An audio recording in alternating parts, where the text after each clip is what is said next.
Ahmad ya Habibi, Habibi, Habibi salam, Habibi salam alaika,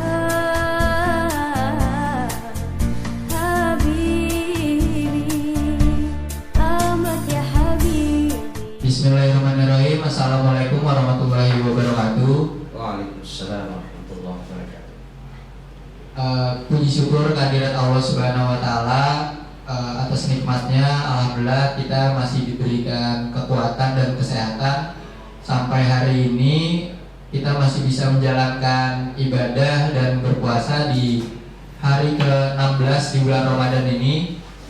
Salawat serta salam semoga tercurah kepada Nabi besar Muhammad SAW beserta sahabat-sahabat dan para pengikutnya. Alhamdulillah sore kali ini kembali lagi di acara ngobrol bareng bersama Ustadz Yusuf Syah. Sore hari ini alhamdulillah udah ada di samping kita. Sore hari ini kita akan membahas tema tentang sedekah menjadi penolak bala. Kurang lebih kayak gitu pembukaan dari saya. Kira-kira langsung dimulai aja Pak Ustadz.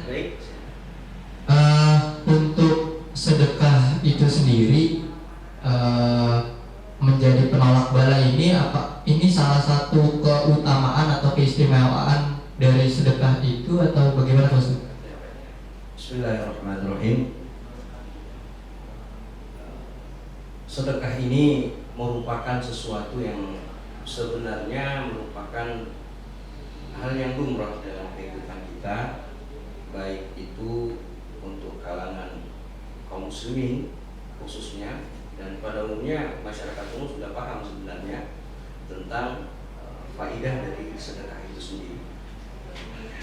Ada 4 keutamaan yang disebutkan oleh Rasulullah dalam beberapa hadisnya. Dari sekian banyak keutamaan sebenarnya dari sedekah itu, salah satu di antaranya yang menjadi tolak ukur yang sering dipakai oleh orang awam yang khususnya ketika bersedekah, bahwa sedekah itu menambah rezeki.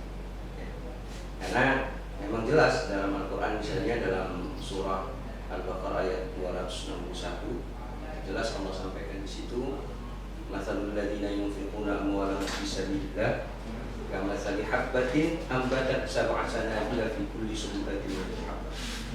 Perumpamaan orang yang bersedekah, orang yang berinfak di jalan Allah, seperti orang yang menanam satu biji atau satu kacang, satu biji-bijian. Nah, satu bijian ini menumbuhkan 7 tangkai. Dari 7 tangkai tadi itu menumbuhkan 100 biji yang sama dari setiap tangkainya. Artinya kelipatannya kan 700 ya. Tapi di penghujung ayatnya kan Allah sampaikan, wallahu yudha'ifu liman yasha'. Allah melipat gandakan pahala orang yang bersedekah sesuai dengan kehendaknya Allah. Artinya pahala sedekah itu sebenarnya tidak sebatas 700 saja, tapi ada batas maksimal yang hanya Allah yang tahu berapa jumlah. Itu yang pertama. Ini pemahaman kita tentang sedekah selama ini, bahwa sedekah itu menambah rezeki kita. Yang kedua, ada hadis yang menjelaskan kepada kita bahwa sedekah itu bisa memadamkan amarahnya Allah. Nah, ini yang luar biasa. Ini yang kadang-kadang kita nggak tahu. Rasulullah bersabda, as-sadaqatu tutfi'u ghadaballah. Sedekah itu memadamkan murkanya Allah. Ketika Allah marah kepada kita, atau misalnya mau mengirimkan azab kepada kita, lalu pada saat itu kita bersedekah, maka Allah bisa menghindarkan kita dari hal-hal yang kita tidak inginkan. Kita ambil kisah misalnya di zaman Nabi Sulaiman alaihissalam. Ini kisah sebenarnya kisah Israel, tapi banyak ditulis oleh para ulama dalam kitab-kitabnya. Suatu ketika ada seseorang yang miskin lah ya, kalau kita katakan miskin. Di samping rumahnya ada pohon. Nah, di atas pohon itu ada burung yang dalam beberapa buku disebut dengan burung merpati. Walaupun apakah itu merpati seperti yang kita pahami hari ini atau burung yang lain, Allah a'lam bishawab, bersarang di atas pohon tadi di samping rumahnya si miskin tadi dan keluarganya. Suatu saat dia kehabisan makanan, lalu kemudian istrinya bilang, Pak, di atas pohon itu ada burung merpati yang sedang bersarang. Mungkin di sana ada anaknya yang bisa kita potong untuk kita jadikan lauk. Nah, ringkas cerita, si bapak ini naik manjat ke pohon tadi, lalu kemudian salah satu dari anak burung merpati ini dibawa, lalu dikonsumsi, dimakan lah ya. Cerita kemudian ringkas cerita datang si induk merpati tadi pulang ke sarangnya, dia lihat anaknya kurang satu. Dia sudah tahu yang ambil pasti orang yang dibawa. Nah, Nabi Sulaiman itu kan punya satu mukjizat, dia bisa berdialog dengan binatang, ya, dengan binatang. Akhirnya dia mengadu ke Nabi Sulaiman, ya Nabi Allah, saya bersedih, salah seekor anak saya diambil oleh si fakir tadi untuk dimakan. Bolehkah kamu menegur si fakir agar tidak memakan anak saya? Karena dia masih punya beberapa anak di sarang. Hanya Nabi Sulaiman memanggil si fakir tadi. Ditanya, kenapa makan? Kami tidak ada lauk, ya Nabi Allah. Jadi kami memakan. Akhirnya Nabi Sulaiman bilang, jangan dimakan lagi deh. Kira-kira bahasa kita gitu kan. Jangan dimakan lagi. Kasihan dia. Kasihan induknya tadi ngadu saya. Dia sedih, anaknya nggak ada satu karena kalian makan. Akhirnya baliklah si fakir ke rumahnya. Berselang beberapa hari kemudian istrinya ngotot lagi minta lagi. Ambil dong, nggak ada lauk nih, gimana kita mau makan gitu kan? Jangan, kata si bapaknya kan. Saya sudah ditegur oleh Sulaiman. Nanti kalau Nabi Sulaiman tahu saya makan lagi, pasti beliau marah nih, ya kan gitu kan? Akhirnya kata istrinya, ya terus kita mau makan apa dong? Nah, dirayu, akhirnya kalah juga si suaminya kan. Manjat lagi tuh. Diambil lagi satu ekor. Balik lagi si induknya ngeliat, sedih lagi si induk burung tadi sedih banget. Datang lagi ke Nabi Sulaiman. Habis mengadu, Nabi Sulaiman marah Nabi Sulaiman. Kemudian saat itu Nabi Sulaiman kemudian memerintahkan 2 orang jin. Karena Nabi Sulaiman juga bisa memerintah jin saat itu ya. Ini Nabi yang luar biasa, bisa berdialog dengan bahasa binatang. Kemudian bisa sama jin juga dia perintah, angin pun juga bisa diperintahkan, luar biasa beliau. Diperintahkanlah 2 jin. Nah, tugasnya adalah kalau si fakir ini manjat lagi, kalian tarik tuh, jatuhin dari pohon. Yang satu tarik kaki kanannya, yang satu tarik kaki kirinya. Pokoknya nggak sampai aja ke pohon tadi, nggak sampai dia ambil anaknya si burung merpati tadi kan. Akhirnya kejadian lagi. Si dua jin tadi yang diutus oleh Nabi Sulaiman, yang diperintahkan Nabi Sulaiman, sudah ada di pohon tadi di 2 sisinya. Akhirnya si fakir ini kehabisan makanan lagi, ya kan? Kehabisan lauk, manjat lagi. Begitu dia mau manjat, dia dengar ada orang tua yang mengetok pintunya minta makanan. Assalamualaikum, kami belum makan. Bolehkah engkau membantu kami sesuap nasi saja? Akhirnya si fakir ini turun, karena dia iba, dia turun. Dia kemudian memberikan makanan secukupnya kepada si fakir tadi. Begitu dia naik ke atas manjat pohon, ternyata dia tidak bisa ditarik sama si 2 jin tadi. Dia ternyata mampu mengambil anak merpati satu lagi. Ya, dibawa turun, kemudian dikonsumsi lagi, dimakan lagi sama keluarganya. Nah, si merpati ini ngadu lagi ke Nabi Sulaiman. Kok bisa, katanya, ini kok bisa diambil anak saya? Kan Nabi Sulaiman sudah mengutus 2 jin. Akhirnya si 2 jin itu dipanggil, ditegur keras sama Nabi Sulaiman. Kan saya sudah perintahkan kamu untuk mencegah si fakir itu mengambil anak merpati tadi. Kenapa dia bisa ngambil lagi? Apa kata si jin itu? Ya Nabi Allah, bagaimana kami menghalangi si fakir itu untuk mengambil anak merpati itu? Pada saat dia mau memanjat pohon tadi, ada fakir miskin yang datang ke rumahnya untuk meminta sesuatu. Si fakir ini tidak melanjutkan manjat, tapi dia turun untuk memberi makanan kepada si fakir. Ya. Nah, begitu dia manjat lagi, begitu kami ingin menarik kakinya, datanglah dua malaikat utusan Allah yang melemparkan kami. Saya dilemparkan ke ujung timur, yang satu dilemparkan ke ujung barat. Akhirnya si fakir tadi bisa ngambil makanan itu tadi. Nah, ini faedah kedua ya, bahwa kisah ini menggambarkan kepada kita bahwa sedekah itu ternyata bisa menolak bala. Yang ketiga, sedekah itu juga bisa mengobati orang sakit. Dalam sebuah hadis Rasulullah sabda, "Dawu mardakum bis-shadaqah." Obati orang sakitmu dengan sedekah. Makanya saat ini kan banyak saudara-saudara kita yang kemudian memahami salah satu faedah dari sedekah tadi adalah mengurangi atau menghilangkan penyakit, mengobati penyakit kepada orang-orang yang sakit. Nah, hari ini mungkin kondisi kita seperti sekarang, ya mungkin kita bisa melakukan membantu saudara-saudara kita yang fakir, membantu saudara-saudara kita yang miskin untuk membantu mereka memberi makan. Orang-orang kaya kita sadarkan lah tentang itu, bahwa salah satu manfaat dari sedekah itu adalah menyembuhkan kita dari penyakit. Jadi mau nanya sedikit Ustaz, jadi dari sedekah itu emang kita benar-benar dijauhkan dari balanya itu benar-benar langsung dari Allah ya. Jadi tadi dari ceritanya yang Nabi Sulaiman, dia seorang nabi sampai sudah mengutus jin untuk mencegah fakir itu ngambil anak burung. Bahkan sampai Nabi Sulaiman aja yang sudah menyuruh itu kepada jin bisa dibantu akhirnya oleh Allah, karena fakir itu telah membantu fakir miskin yang lain untuk beri makan gitu. Ya, jadi nah itu tadi bahwa si fakir ini dia bisa mendapatkan kemuliaan dari Allah, dilindungi dari tugasnya si dua jin tadi, karena itu tadi faedahnya sedekah tadi, begitu dia turun dia bantu. Satu lagi mungkin yang perlu saya tambahkan, bahwa salah satu dari manfaat sedekah itu adalah menambah umur kita lebih panjang lagi. Nah, ini 4 hal ini yang paling sering disebutkan di dalam banyak hadis, bahwa itu adalah manfaat sedekah yang luar biasa, menolak kita dari bala, kemudian menjauhkan kita dari azabnya Allah.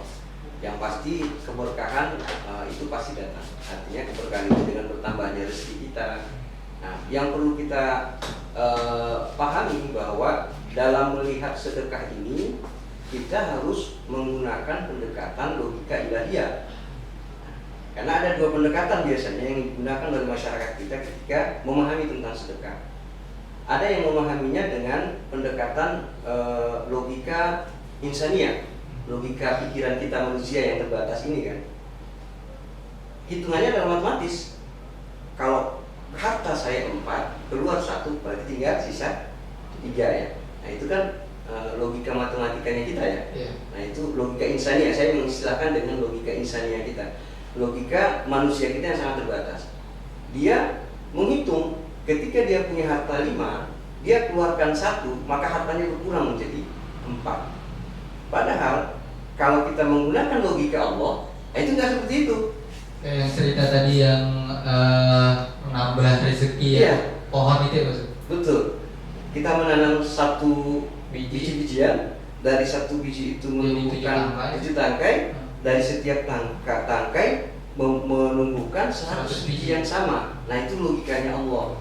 Nah ini yang harus kita bangun, bahwa sedekah itu kita harus menggunakan pendekatan logikanya Allah, logika ilahiyah yang kita gunakan, logika keimanan kita, logika ketakwaan kita kepada Allah, bahwa ketika kita bersedekah, maka harta kita sesungguhnya tidak berkurang, tapi harta kita justru bertambah. Yang kedua, harta kita dibersihkan, makanya disebut dengan zakat.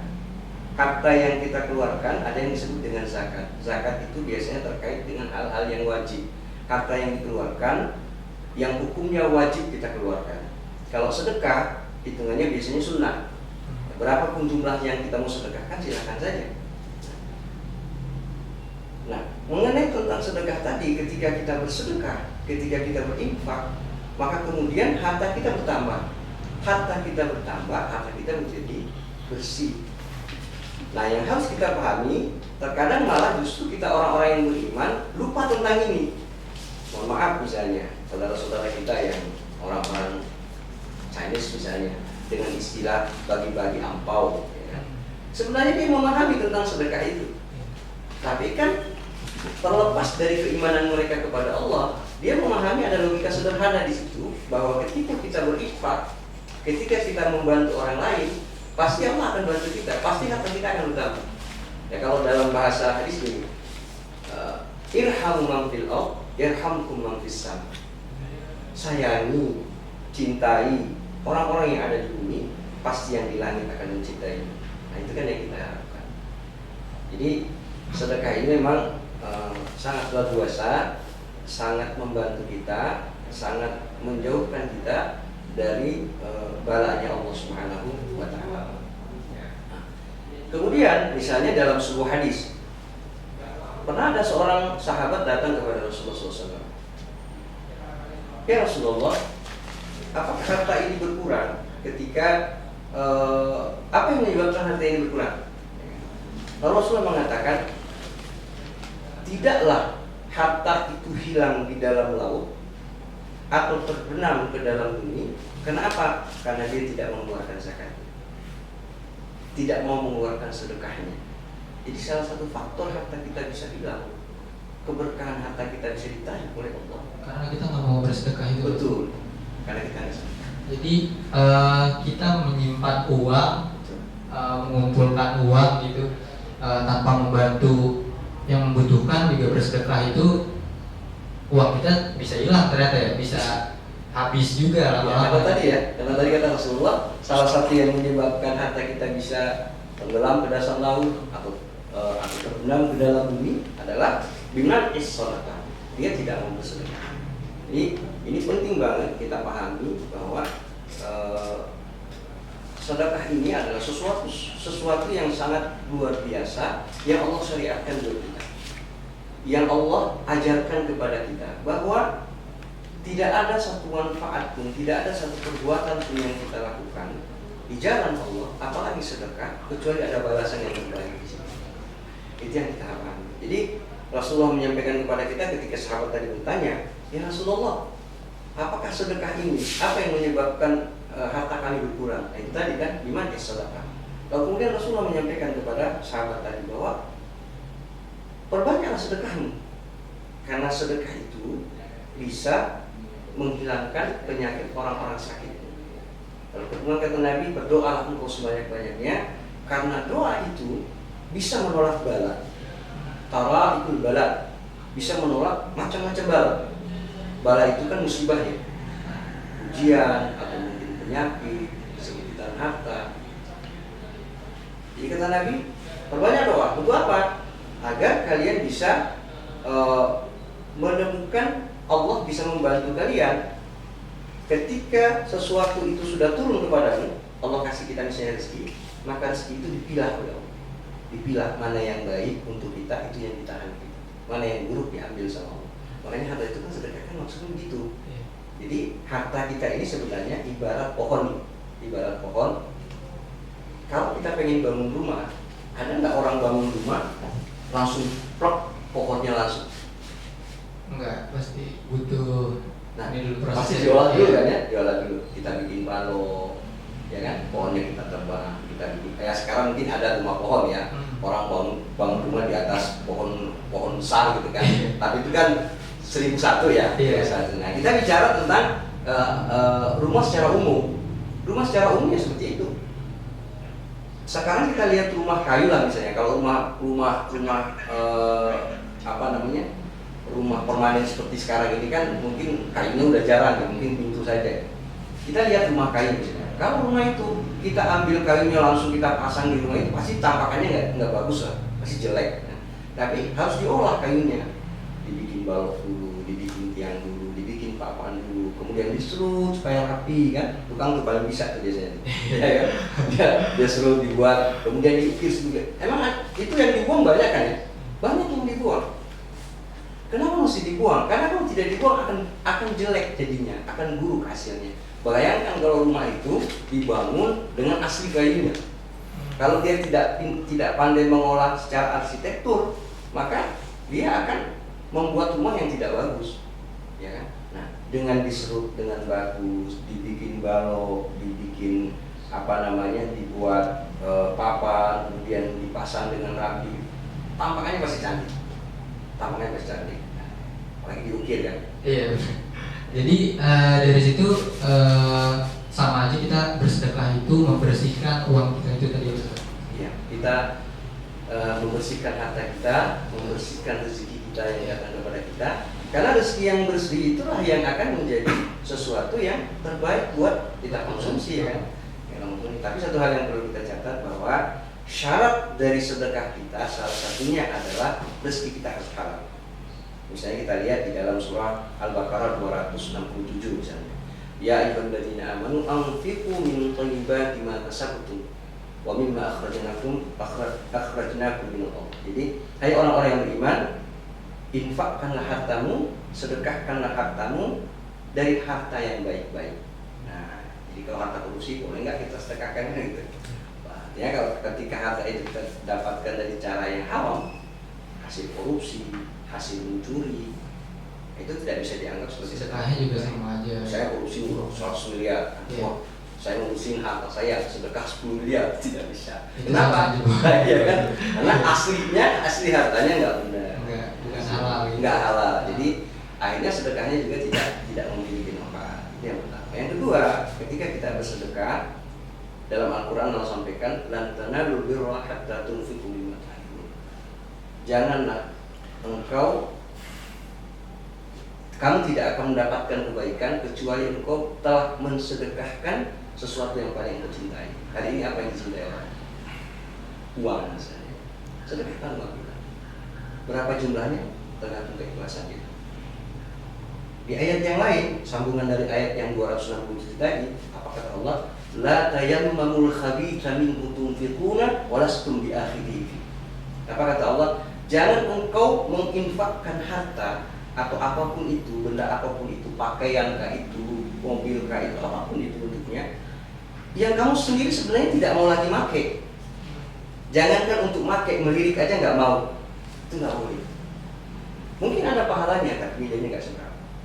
Jadi dua hal itu yang penting kita jaga, bahwa kita jaga harta kita dari hal-hal yang tidak diridhoi Allah. Kita dapatkan harta kita dengan cara yang halal. Kita sedekahkan harta kita dari harta yang paling kita cintai hari ini. Apa itu misalnya kan?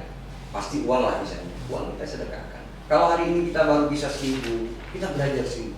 Kita paksakan untuk 5.000. Karena kebaikan itu kadang-kadang dipaksakan. Kayak orang sholat nih, kita satu, ya mungkin di rumah sering disuruh sholat sama ibu kan, atau bapak kan, dipaksa. Nah, kadang-kadang kebaikan itu harus dipaksa. Termasuk sedekah kita paksakan diri kita. Sampai akhirnya nanti kita terbiasa. Betul. Jadi karena dipaksa tadi kita menjadi terbiasa dengan berbuat kebaikan.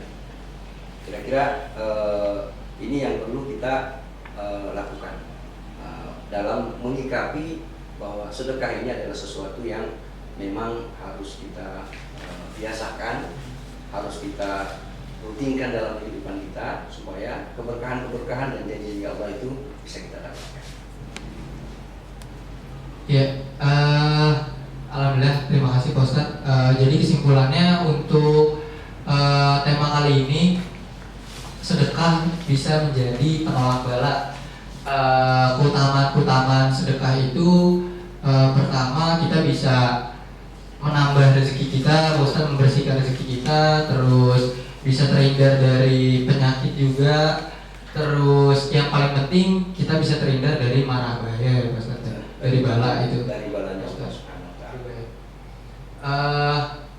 Ada kalimat penutup mungkin dari Pak Ustadz kira-kira? Baik, untuk teman-teman semua, buat teman-teman semuanya dalam kondisi seperti sekarang, saat kita dilanda pandemi yang luar biasa COVID-19 ini, sebuah ujian yang luar biasa sesungguhnya Allah kirimkan kepada kita, tapi sekaligus juga membangun empati kita.